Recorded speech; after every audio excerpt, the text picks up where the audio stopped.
Halo Sobat UNES, ketemu lagi di Podskamling, podcast Kamis Keliling. Seperti yang kita tahu, saat ini UNES tengah melakukan uji coba perkuliahan tatap muka karena sebentar lagi mahasiswa-mahasiswi UNES akan melakukan perkuliahan secara langsung di kampus.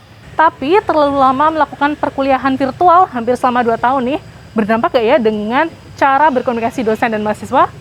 Nah, di Podskamling kali ini kita akan membahas tentang panas dingin komunikasi mahasiswa. Penasaran dong pastinya? Yuk ikutin terus! Nah, itu yang nanti kamu bahas di Halo, situ. apa kabar Pak? Halo, selamat pagi, Nova. Apa kabar Mbak? Ini lagi ngapain nih? Kayaknya serius banget ya? Iya, kemarin kan kita kuliahnya virtual terus nih, mumpung ketemu sama Pak dosen, ada beberapa yang mau saya tanyakan. Wah, pas banget nih Mbak. Kali ini saya juga akan ngajakin Pak Rahmat untuk diskusi tentang panas dingin komunikasi mahasiswa dan dosen. Tetap di Podskamling.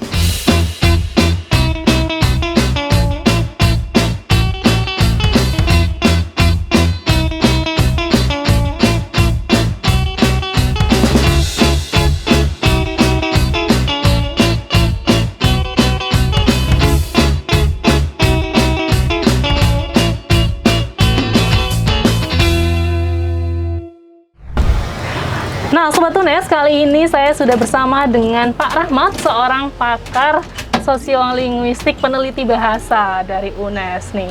Halo Pak Rahmat. Ya, selamat pagi, Nova. Nah, Pak, di sini saya akan ngajak Pak Rahmat keliling-keliling nih, Pak. Tapi kita nggak cuma keliling toh, Pak. Kita akan membahas tentang panas dingin komunikasi mahasiswa dan dosen. Emang kadang panas, kadang dingin ya? Nah, itu Pak yang harus kita bahas nih, Pak. Iya, Nah, tuh. di sini Nova mewakili teman-teman mahasiswa yang lain nih, Pak.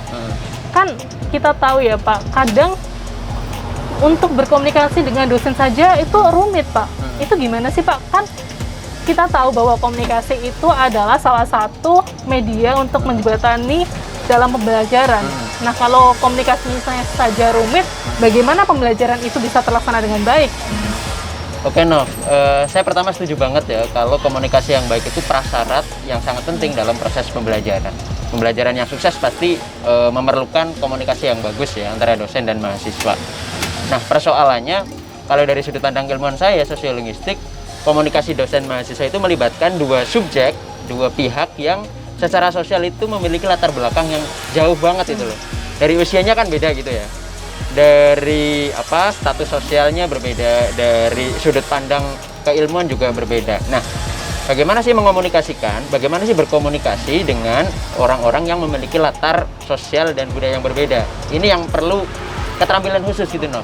Baik keterampilan dari sisi mahasiswa maupun keterampilan dari sisi dosen, supaya ada jarak sosial yang lumayan jauh itu bisa dipangkas dan keduanya nyambung gitu. Itu yang sebenarnya perlu dipelajari juga dalam sosiolinguistik dan pragmatik kan. Oke. Jadi yang pertama harus kita tahu adalah dengan siapa kita berbicara, iya nggak sih Pak? Salah satunya gitu. Salah satunya itu. Iya. Nah, faktor lain yang harus diperhatikan itu apa Pak? Selain dengan siapa kita harus bicara, terus apa lagi? Nah, pemahaman tentang dengan siapa kita bisa bicara itu kan sebenarnya punya implikasi luas ya. Dengan siapa itu maksudnya gendernya apa? Usianya, jarak usianya dengan kita itu seberapa jauh? Kemudian status sosialnya itu dalam posisi sosial semacam itu.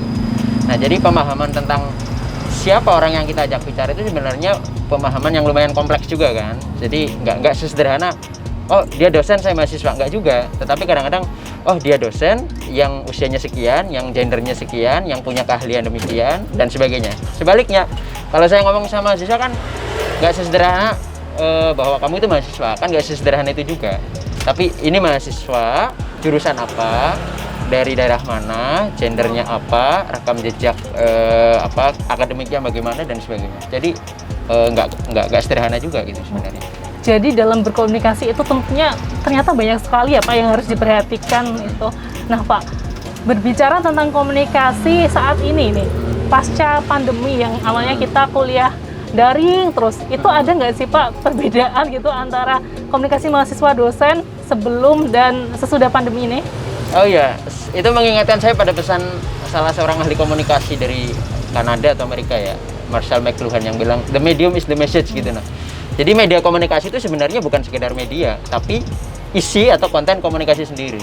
Karena cara kita menggunakan media atau jenis media apa yang kita pakai untuk komunikasi itu menentukan kebermaknaan komunikasi itu sendiri kan.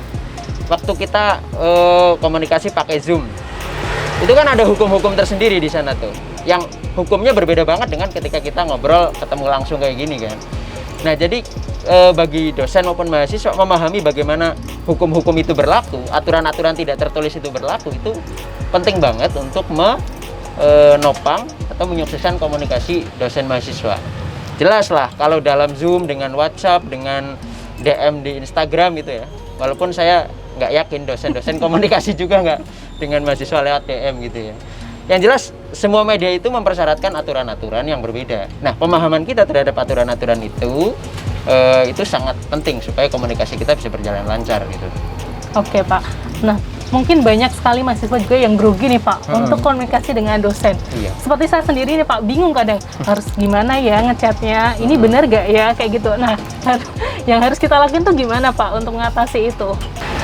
Bener Nov, jadi kemarin saya juga baru melakukan survei kecil pada mahasiswa yang saya ajar ya.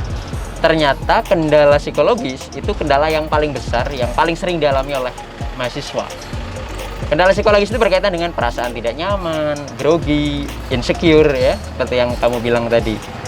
Di satu sisi itu kondisi yang normal ya, karena mahasiswa itu kadang-kadang kan memposisikan diri atau secara objektif memang dalam posisi inferior ya, insecure tadi, sehingga perasaan-perasaan seperti itu normal saja muncul. Tetapi di sisi lain, perasaan semacam itu perlu diabaikan dalam konteks mahasiswa itu punya hak untuk menghubungi mahasiswa. Dan dosen itu punya kewajiban untuk menjawab dan melayani dalam proses komunikasi itu. Apalagi kalau komunikasinya berkaitan dengan perkuliahan ya, tentang materi pembelajaran, tentang penugasan, tentang nilai dan sebagainya. Itu hak mahasiswa dan dosen punya kewajiban untuk melayani itu.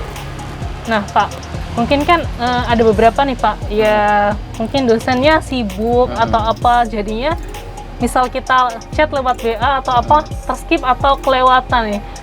Nah itu kan bikin perasaan ini gimana ya, kok diabaikan ya. Nah itu kan salah satu kendala juga ya Pak. Iya. Nah itu gimana harus ngatasinya nih Pak? Dilihat dari dua sisi, dosen dan juga mahasiswa.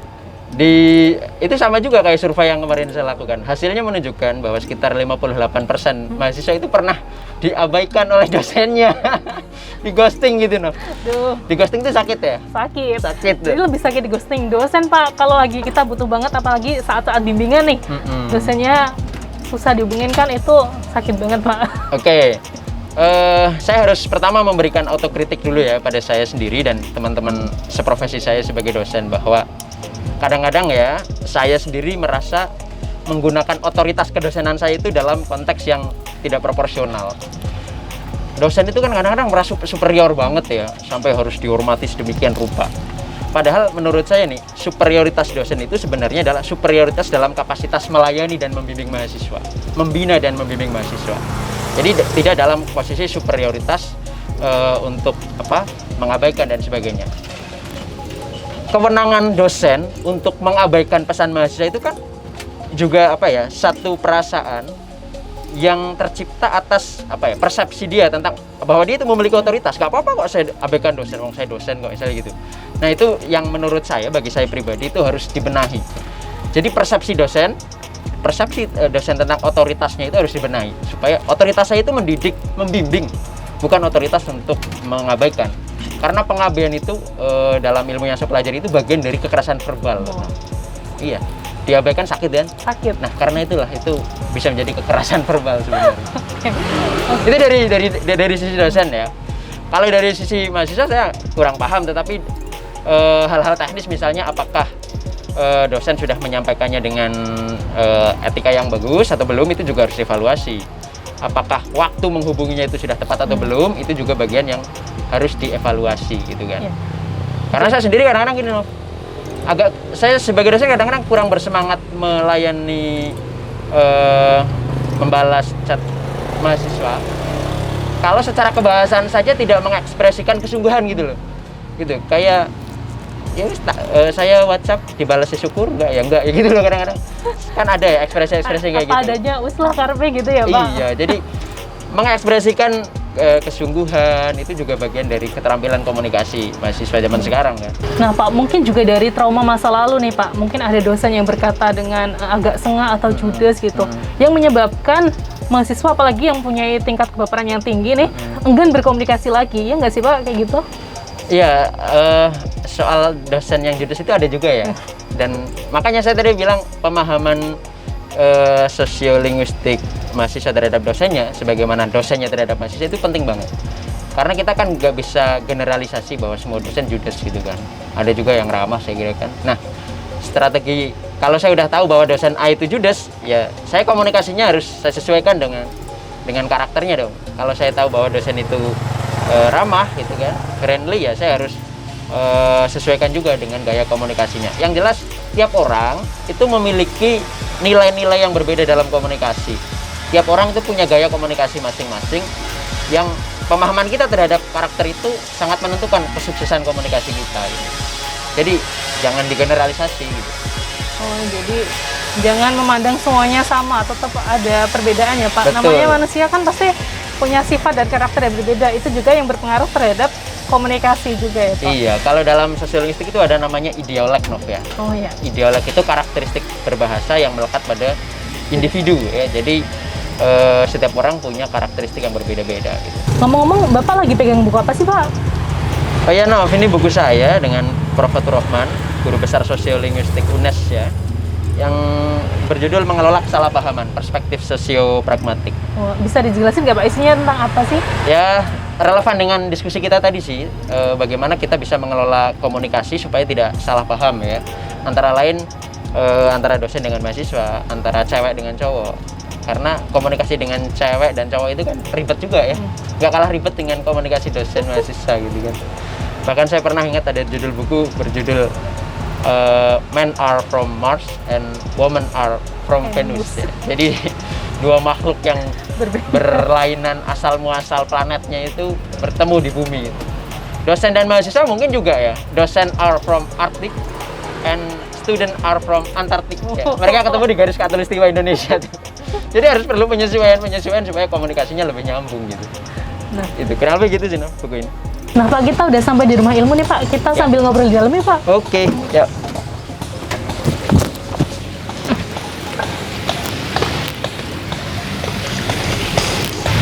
Tapi Nova sendiri pernah nggak punya masalah komunikasi dengan dosen selama perkuliahan? Selama ini sih ya ada, tapi juga nggak terlalu yang besar atau gimana sih Pak, dan masih bisa diatasin gitu. Tapi Karena- saya termasuk juga yang apa ya, mungkin kalau udah diabaikan sekali tuh udah gitu, nggak ngechat lagi, takutnya ganggu Pak, bukan kenapa. Oh, gitu. Iya. Nah Pak, mungkin ini yang terakhir, apa yang ingin Pak Rahmat sampaikan untuk teman-teman mahasiswa Sobat UNES nih Pak, dan juga teman-teman dosen lainnya Pak, untuk menciptakan suatu komunikasi yang hangat? Oke, kalau pertama ya, saya perlu memberi catatan autokritik kepada saya sebagai dosen dan rekan-rekan profesi saya bahwa untuk kembali memahami atau memaknai bahwa superioritas dan otoritas dosen itu adalah otoritas untuk membimbing ya, untuk membina mahasiswa supaya mahasiswa itu bisa mencapai potensi terbaiknya. Nah, kalau setiap dosen misalnya punya pemahaman demikian, saya kira kesempatan komunikasi dengan mahasiswa itu menjadi sesuatu yang menyenangkan. Karena dengan berkomunikasi dengan mahasiswa itu berarti si dosen punya kontribusi untuk membesarkan, membuat mahasiswa ini terus bertumbuh gitu kan. Barangkali 1-2 kalimat saya ketika berkomunikasi dengan mahasiswa ada yang membekas dan menjadi inspirasi bagi dia, itu kan kesempatan luar biasa. Jadi harus dipahami bahwa otoritas dosen itu dalam rangka otoritas membimbing dan membina gitu, tidak dalam rangka otoritas mengabaikan, apalagi menindas. Itu jangan sampai ke arah itu gitu. Kemudian kalau dari si mahasiswa, saya kira keterampilan dasar berkomunikasi, bagaimana menggunakan hardware dan software itu jelas penting banget. Tetapi yang jauh lebih penting adalah memahami aturan-aturan tidak tertulis gitu loh. Karena setiap media komunikasi itu punya aturan tidak tertulisnya sendiri-sendiri. Pemahaman kita terhadap aturan-aturan tidak tertulis itu yang sangat penting menentukan kesuksesan komunikasi mahasiswa dengan dosen. Saya kira dari sisi mahasiswa kayak gitu. Terima kasih Pak Rahmat karena hari ini telah mau saya ajak keliling kampus UNES dan juga berbincang-bincang tentang panas dingin komunikasi dosen dan mahasiswa, yang tentunya sangat berguna ya Pak, memberikan pencerahan bagi saya sebagai mahasiswa nih. Dan saya juga ya sebagai dosen ya, Oke, biar evaluasi. terima kasih Pak. Ya, Dan thank you, Nova. sampai jumpa Mudah-mudahan di lain bermanfaat. kesempatan. Amin. Nah Sobat UNES, sekian episode Podcast Kamling kali ini. Jangan lupa saksikan terus Podcast Kamling hanya di UNES TV. Dadah!